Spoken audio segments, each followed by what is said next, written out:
Filipenses 1, 1 e 2. Paulo e Timóteo, servos de Cristo Jesus, a todos os santos em Cristo Jesus, inclusive bispos e diáconos, que vivem em Filipos. Graça e paz a vós outros, da parte de Deus, nosso Pai, e do Senhor Jesus Cristo. Só até aí. Existe na ciência um termo que é conhecido como ajuste fino. Ajuste fino. William Lane Craig e Norman Geisler escreveram um artigo falando sobre esta área da ciência, chamada de ajuste fino. E eles comentam e citam Platão, e Platão, o grande filósofo, dizia que duas coisas levariam as pessoas a acreditarem em Deus, na perspectiva, obviamente, dele. A primeira delas é o argumento sobre a existência da alma. Então Platão dizia, é inquestionável que existe um elemento invisível no ser humano chamado alma, né, que compõe o ser humano. Então isso poderia levar a pessoa a pensar e acreditar mais em Deus. A segunda coisa é o ajuste fino do universo. O que é o ajuste fino do universo? É o fato de que existe uma ordem no universo, e essa ordem é tão precisa, que quando a ciência calcula essa ordem, ela usa tantos zeros que ela faz então um cálculo de potência elevada. Por exemplo, vai se dizer que os números para manter o universo em pleno acordo, né? O fato de uma estrela não bater na outra, do Sol nascer no tempo certo, né? E fazer a sua rota correta, a Lua da mesma forma, o Sol se pôr no mesmo tempo, a chuva, todos os elementos da natureza. Quando você pega tudo isso, a ciência fala que o cálculo de potência para que você pudesse analisar e combinar esses elementos é a 10ª potência elevada a 128ª. Isso significa o número 10, né? E depois 128 zeros depois.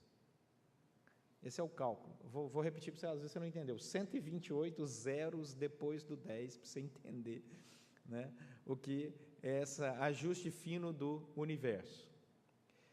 E aí, os cientistas fizeram um cálculo, e um deles, professor de matemática de Oxford, Roger Penrose, ele disse o seguinte: o ajuste do universo é tão preciso que, para você ter uma ideia, da metade desse número, não o valor total, porque não dá nem para pensar nisso, mas a metade desse número seria equivalente a alguém pegar um revólver e dar um tiro e a bala percorrer 20 bilhões de anos-luz e acertar num alvo de 1 polegada. 20 bilhões de anos-luz e acertar no alvo de 1 polegada. Essa seria a metade do cálculo de ajuste fino do universo, para você tentar entender quão grande é o Deus que criou todas essas coisas, que é o nosso Deus. Quando Paulo escreve à igreja em Filipos, ele fala sobre o ajuste fino. E aí, já não mais na questão da ciência, mas na questão da espiritualidade. Ele chama a igreja a olhar para a sua espiritualidade e buscar o ajuste fino na espiritualidade, a excelência na espiritualidade. O cristão deve olhar para a sua relação com Deus, para a sua relação com o próximo, da sua vida espiritual e buscar esse grau de excelência.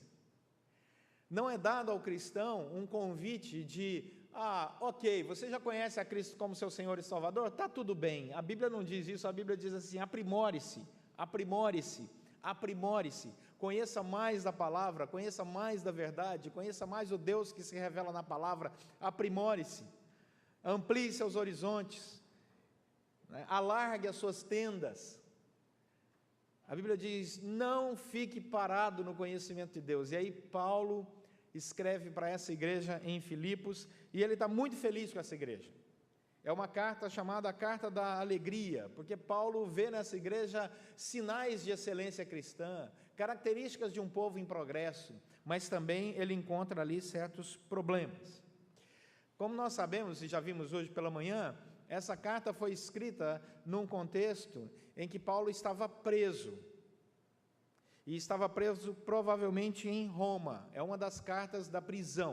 Olha o capítulo 1, verso 12 em diante. Paulo diz assim, versículo 12 em diante: quero, irmãos, cientificar-vos de que essas coisas que me aconteceram têm antes contribuído para o progresso do Evangelho, de maneira que as minhas cadeias em Cristo se tornaram conhecidas de toda a guarda pretoriana e de todos os demais. Portanto, ao citar a guarda pretoriana, nós podemos identificar a prisão de Paulo lá em Roma, não em Cesareia, mas em Roma, porque era onde a guarda pretoriana trabalhava. E capítulo 4, versículo 22, vai dizer que os da casa de César, que já haviam então agora também se convertido, não apenas os guardas que cuidavam de Paulo haviam se convertido mediante a pregação de Paulo ao lado deles, mas até os que trabalhavam dentro da casa de César. Olha o capítulo 4, verso 22, ele diz: todos os santos vos saúdam, especialmente os da casa de César. Então, aponta-se essa carta para o momento em que Paulo está preso em Roma, entre o ano 62 e 63, e sabemos que 2 anos depois ele vai ser martirizado, né? Paulo vai ser decapitado. Mas nesse momento aqui ele escreve essa carta, e a preocupação dele é que a igreja se aprimorasse no conhecimento da palavra do Senhor. A igreja havia enviado, a igreja de Filipos, uma oferta para o apóstolo Paulo, já para cobrir as suas necessidades, e pelas mãos de Epafrodito. Epafrodito era o pastor da igreja de Filipos, igreja que Paulo havia plantado junto com Silas, Timóteo, né, e tendo Lucas ali como narrador desse projeto de plantação de igreja, como vimos hoje pela manhã, na segunda viagem missionária do apóstolo Paulo. E aí, naquele momento, Epafrodito é o pastor da igreja, ele leva esses recursos. Mas quando Epafrodito chega em Roma, ele pega uma enfermidade. E ali ele passa muito tempo, e a igreja em Filipos fica preocupada. O que aconteceu com o nosso pastor? Foi que não voltou? Naquela época, a comunicação era um pouco mais complicada que nos dias de hoje, né? E aí agora Epafrodito está recuperado, Paulo escreve essa carta, entrega para eles, e diz para ele: volta para Filipos, e leva essa carta dizendo que está tudo bem por aqui. Então a carta tem, segundo um comentarista chamado John Harvey, ela tem múltiplos propósitos. Segundo Harvey, em primeiro propósito é recomendar o pastor Epafrodito no seu retorno. Segundo, preparar a igreja para uma visita iminente de Timóteo ou de Paulo. Paulo esperava ser liberto daquela prisão para voltar às suas atividades missionárias. A terceira coisa, advertir contra a desunião que começava a existir dentro da igreja. Isso preocupava o apóstolo Paulo. E, em quarto lugar, ele agradecia a oferta que aquela igreja tinha enviado para eles. Então, você percebe que nos propósitos da carta existe só um problema. E o problema é que aquela igreja, tão vigorosa, tão missionariamente saudável, aquela igreja estava enfrentando agora dificuldades de relacionamento dentro da igreja. E Paulo então escreve, tentando resgatar, através da sua carta, a alegria da verdadeira vida em Cristo Jesus. Então, quando nós falamos no ajuste fino da vida cristã, e olhamos para aquilo que Paulo escreve para essa igreja em Filipos, ele diz assim: nós temos que olhar para a nossa vida e buscar o aprimoramento da nossa vida espiritual. E para Paulo, nessa carta, uma das características do aprimoramento da vida espiritual é a alegria. Ele diz que à medida que o cristão se aperfeiçoa na caminhada, mais alegre ele se torna. Mas para o caminho da alegria na vida cristã, é preciso alguns elementos que ele deixa claro aqui nesses 2 versículos. O primeiro elemento está bem no comecinho, olha aí o seu texto, ele diz: Paulo e Timóteo. Paulo e Timóteo. Ele não requer autoridade para si, exclusiva. Ele pega o rapaz chamado Timóteo, que ele havia colocado ao seu lado para caminhar com ele e aprender a vida cristã, e dá a ele autoridade igual. Ao escrever Paulo e Timóteo, o apóstolo Paulo está chamando Timóteo para um grau de autoridade muito importante, e diz para aquela igreja que o caminho da alegria está na humildade. Diferente de outras cartas, como por exemplo Tito, 1 Timóteo, Colossenses, que Paulo abre a carta dizendo assim: Paulo, apóstolo de Jesus Cristo, Aqui não. Aqui ele diz: Paulo e Timóteo, servos de Cristo Jesus.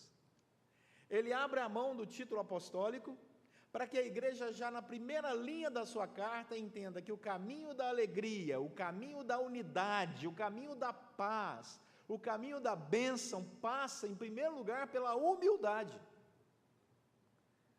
Pela humildade. Porque os problemas estavam acontecendo naquela igreja. Olha o capítulo 3, versículo 2. Ele diz: acautelai-vos, capítulo 3, versículo 2, dos cães, acautelai-vos dos maus obreiros, acautelai-vos da falsa circuncisão. Cuidado, diz Paulo, cuidado com os maus obreiros, cuidado com aquilo que pode tirar a paz da vida da igreja, cuidado com aquilo que pode tirar a paz dentro da sua casa. Capítulo 4, ele vai dizer que havia um problema entre duas irmãs. Versículo 2: rogo a Evódia e rogo a Sintique que pensem concordemente no Senhor. Opa, as duas irmãs estavam tendo problema, e a igreja sabia, era conhecido, e ele escreve na carta e deixa isso claro, porque se nós queremos ter alegria, se nós precisamos desenvolver a nossa vida cristã, é necessário que haja humildade nesse caminho. E ao chamar Timóteo para andar com ele, lado a lado, e se apresentar como servo de Cristo Jesus, ele estava mostrando o grande amor dele por esse rapaz, e o grande amor dele pela igreja.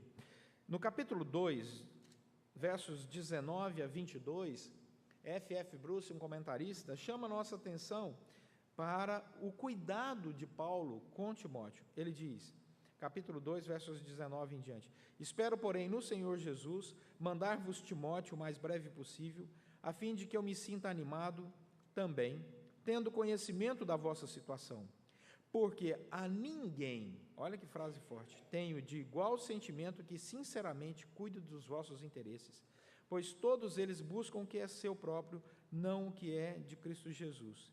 E conheceis o seu caráter aprovado, que é o de Timóteo, pois serviu o evangelho junto comigo como filho ao Pai. Essa era a relação que Paulo tinha com Timóteo. Ele olhava para Timóteo como um filho, filho da fé, e dizia assim: esse rapaz que é servo junto comigo, de Cristo Jesus, é aquele que eu espero um dia que ele possa visitar vocês. Qual a intenção de Paulo ao falar tão carinhosamente sobre alguém e ao apresentar uma carta de maneira tão humilde? Que aquelas rusgas internas da igreja começassem a acabar, porque elas foram suscitadas por falta de humildade.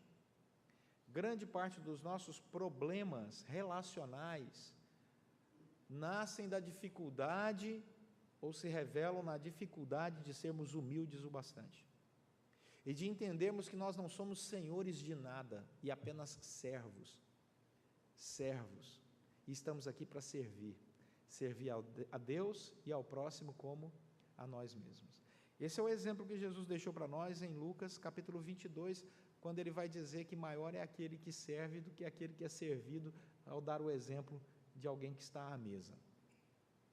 E esse resgate é feito pelo apóstolo Paulo, e ao usar a palavra servo aqui, Paulo está chamando a atenção dos gregos daquela época para uma posição que os gregos não entendiam muito bem. Na mente judaica, o servo tinha até uma posição de destaque, porque eles já tinham uma perspectiva religiosa de serviço, na mente judaica.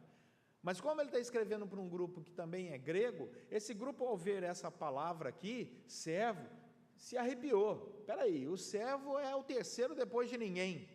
E ele diz: pois é, eu sou servo. Vocês acham que o servo não vale nada? Eu quero me apresentar, eu sou o servo.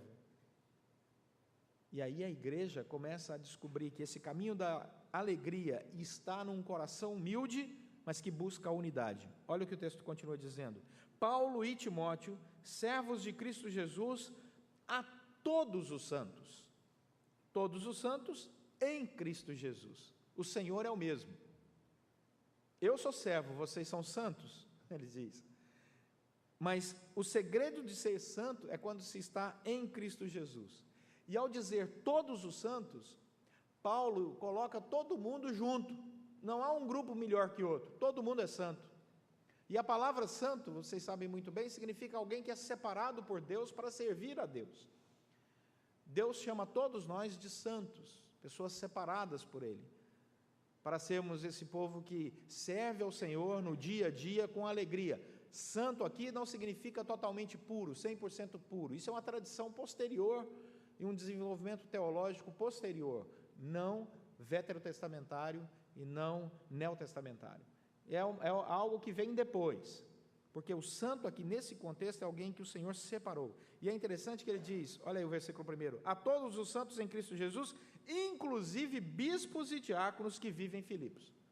João Calvino, ao comentar sobre isso, diz que a intenção do apóstolo Paulo era dizer que os bispos eram os responsáveis pelo ensino da igreja, os presbíteros, os diáconos eram responsáveis pelo cuidado da igreja, os membros eram responsáveis por cuidar de toda a igreja, e ele diz, está todo mundo junto aqui, e existe unidade na diversidade. Portanto, o caminho da alegria cristã é exatamente o resgate de que somos todos iguais. Não importa se você tem função diferente dentro da igreja, se a sua função na igreja é ensinar, se a sua função na igreja é na diaconia, no cuidado, não interessa se você na igreja é um membro que vem, participa, mas que não tem um título, ele diz, todo mundo é santo. E é a esse povo que eu estou me dirigindo. Essa igreja tem que ser coesa. Capítulo 1, verso 4. Ele diz que todos esses santos, e não apenas os pilares da igreja, são objeto da sua oração. O comentarista William Hendrickson faz uma lista muito interessante aqui. Ele diz, Paulo ora por todos. Olha o capítulo 1, verso 4. Fazendo sempre com alegria súplicas por todos vós.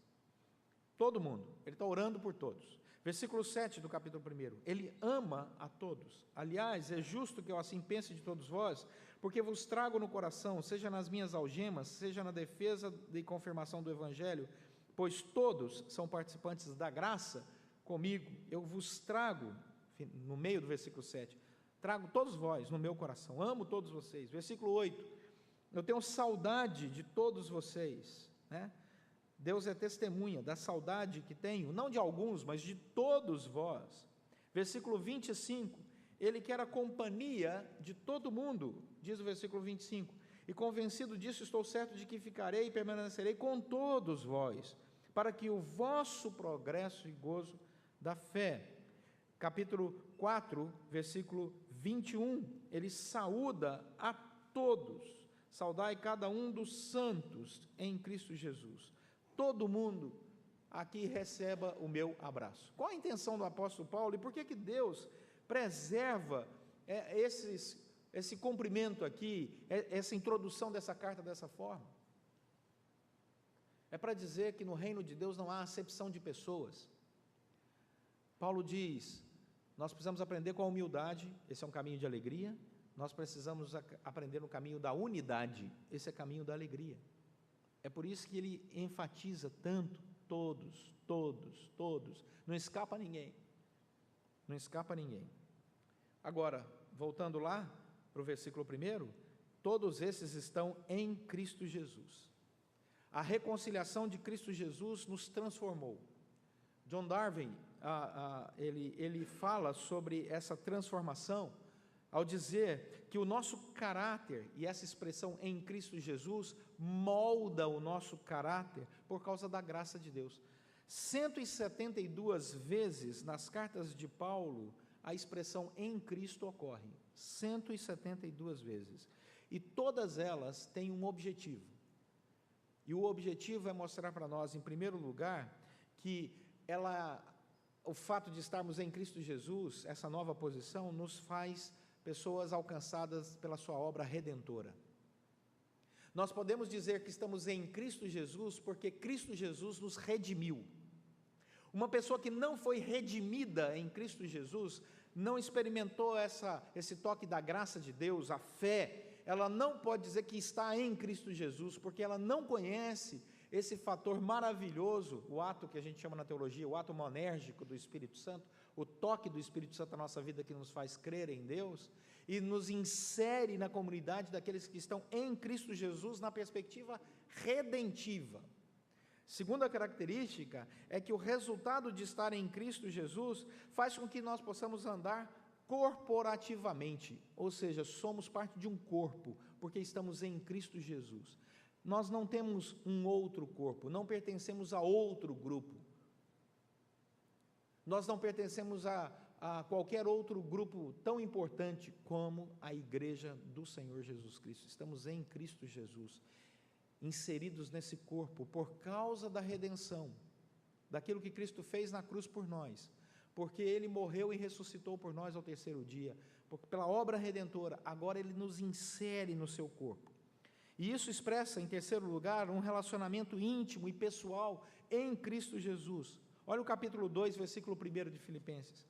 O texto diz: se há, pois, alguma exortação em Cristo, alguma consolação de amor, alguma comunhão do Espírito, se há entranhados afetos e misericórdias, completai a minha alegria.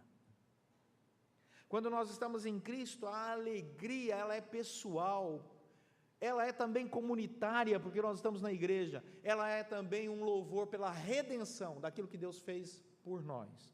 E finalmente, ela é prática, porque estar em Cristo afeta todas as áreas da nossa existência. Olha o versículo 13 do capítulo 1 de Filipenses, quando ele diz o seguinte: de maneira que as minhas cadeias em Cristo se tornaram conhecidas de toda a guarda pretoriana e de todos os demais. Ou seja, a minha vida prática mostra que eu estou em Cristo. A minha ética de vida mostra que eu estou em Cristo. O meu jeito de andar, de falar, de me portar, mostra que eu estou em Cristo. Então não é uma religiosidade vazia, não é uma teologia morta, não é apenas uma intimidade no quarto secreto, não, é algo também conhecido para todo mundo que se relaciona comigo. Eu não tenho vergonha dessa transformação, porque ela é natural e ela vem como resultado da graça de Deus. E sabe o que isso provoca em mim? O fato de estar em Cristo? Alegria. Portanto, se alguém está em Cristo e não está alegre, é porque ou não é humilde o suficiente, ou não está trabalhando na unidade de maneira premente. Deveria ser a sua prioridade como corpo. E aí, Paulo continua, versículo 2, e ele vai dizer que a alegria está naquilo que vem de Deus. Portanto, a nossa alegria é interior pelo nosso caráter, transformado pela obra de Cristo Jesus, nosso relacionamento com Ele em Cristo Jesus, mas aí ele diz no versículo 2, que o desejo dele é que a alegria de cada cristão venha da graça e da paz do próprio Deus. E ele usa duas expressões, graça e paz. Graça era o cumprimento grego, e paz era o cumprimento judaico, shalom. Eles somos dois. Porque para Deus não há acepção de pessoas, e para Deus também não há acepção de povos, apesar de alguns acharem que há, não há. Nós somos o novo povo de Deus. E aí ele diz que a graça, eirene, no grego, e o shalom, a paz, venha sobre cada um de vós. Eirene é essa paz no grego, e a charis, a graça, vindo sobre a comunidade ali reunida. Se possível, alcançar essa graça e paz da parte de Deus, nosso Pai, e do Senhor Jesus Cristo. Essa é uma forma de escrever onde ele dá autoridade na composição dessa maneira de escrever ao Deus Pai e a Jesus Cristo da mesma forma, ou seja, que a graça e a paz que vem do Deus que é Pai e com a mesma autoridade do Senhor Jesus Cristo, lá na frente isso vai dar uma boa discussão sobre a teologia da subordinação, que o Filho estaria subordinado ao Pai, e um dos textos que a gente usa para dizer que o Filho não está subordinado ao Pai, porque ele tem igualdade de autoridade com o Pai, porque ele é a segunda pessoa da Santíssima Trindade, são esses escritos aqui. Você é batizado em nome do Pai, e do Filho, e do Espírito Santo. Essa fórmula no grego significa que tanto o Espírito Santo, quanto Jesus, quanto o Pai têm a mesma autoridade, porque os três são um, Santíssima Trindade. E ele diz: e a partir dessa nossa unidade com a Santíssima Trindade, debaixo da paz que vem do Senhor, nós podemos compartilhar graça e paz, o shalom de Deus. Só é possível isso para quem está em Cristo Jesus. Só é possível isso para quem entendeu que precisa ser humilde, não fica requerendo títulos para si. Só é possível isso para quem percebe que a igreja deve viver em unidade. Quando isso acontece, nós chegamos àquele ponto lá do início. Quando a igreja entende isso, nós começamos a viver o ajuste fino da espiritualidade. É esse o desejo de Paulo ao escrever a carta aqui aos irmãos em Filipenses. Não se satisfaçam com pouco conhecimento de Deus, pouca experiência no poder de Deus, poucas bênçãos que você entra e busca na presença do Senhor em oração. Não se satisfaça com isso, porque o nosso Deus, Ele não é um Deus de pequenas coisas. Jesus Cristo falou assim: quem crer em mim fará maiores obras do que eu mesmo aqui. Ele estava falando não na qualidade da obra, mas na quantidade da obra. Jesus sempre chamou nossa atenção para isso, e Paulo está chamando a atenção aqui para a igreja de Filipos. Quer viver a alegria?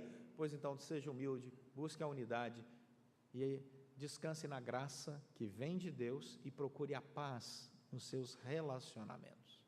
Aí sim, você vai viver uma vida feliz. E aí você vai viver o ajuste fino da espiritualidade.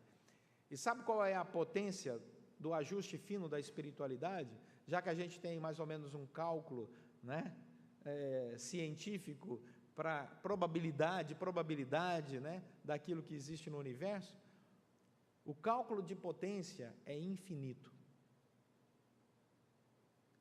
porque o Senhor trabalha no sobrenatural. Deus não trabalha no natural, Deus trabalha no sobrenatural, e essa é a beleza do relacionamento nosso com esse Deus, vivendo essa vida que nós vivemos. Quando nós buscamos o ajuste fino do sobrenatural, nós oramos.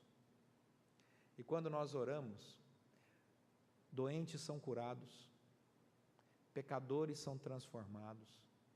Quando nós oramos, pela graça do nosso bom Deus, que nos responde segundo a sua imensa graça e vontade, até mortos podem ressuscitar.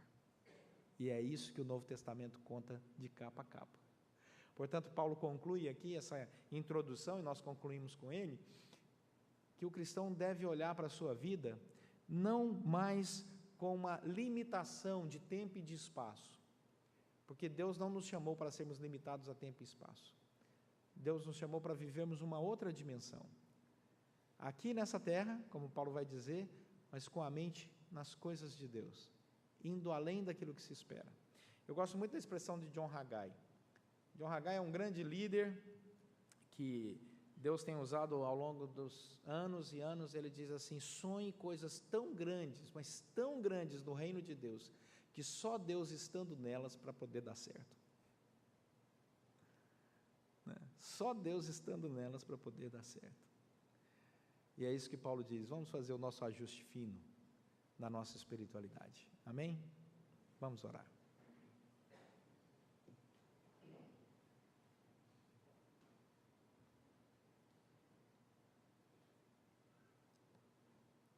Gostaria de convidar você aí a orar, ter um tempo de oração. E eu gostaria que você respondesse aí no seu coração a seguinte pergunta: quão fino tem sido o seu ajuste na sua espiritualidade? O quanto você tem buscado a excelência na sua vida espiritual, na sua relação com Deus? Para Deus não há impossíveis. Ele pode fazer de um pescador um dos maiores pregadores da história da igreja.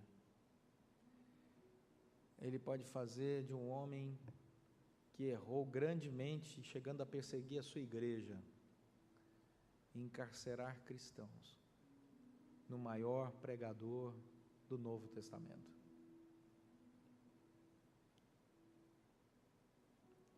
Não diminua o seu potencial cristão, não imagine limitações, que o mundo tenta te impor. A Bíblia diz: em Deus faremos proezas. Peça isso para Deus. Um ajuste fino na sua espiritualidade. Senhor, nosso Deus e Pai, vivemos num mundo que tenta nos sufocar. Vivemos num mundo que usa do orgulho, que usa da desunião para conquistar espaços. Sabemos, ó Deus, que esses elementos são armadilhas que conduzem à morte. Mas rogamos, Deus, em nome de Jesus Cristo, que o Senhor abra os nossos olhos para irmos além, para servi-lo melhor, com mais excelência, mais alegria, mais paz, para que, ó Deus, o Teu nome seja glorificado e engrandecido, e no caminho da unidade possamos perceber a paz que excede todo entendimento, e que o nosso louvor seja verdadeiro na Tua presença. Ó Deus, muito obrigado, porque o Senhor nos resgatou das trevas para a luz, de um mundo sem sentido para uma vida cheia de propósito. Obrigado, Senhor. Agora nos conduza, que essa semana seja uma semana muito especial para todos, que possamos, Deus, perceber o Senhor derramando graça sobre nossas vidas e a nossa espiritualidade se ajustando cada vez melhor. E assim, ó Deus, com a alegria desta comunhão com Teu Santo Espírito, possamos testemunhar quão bom e agradável é viver no centro da Tua vontade, em união com os irmãos.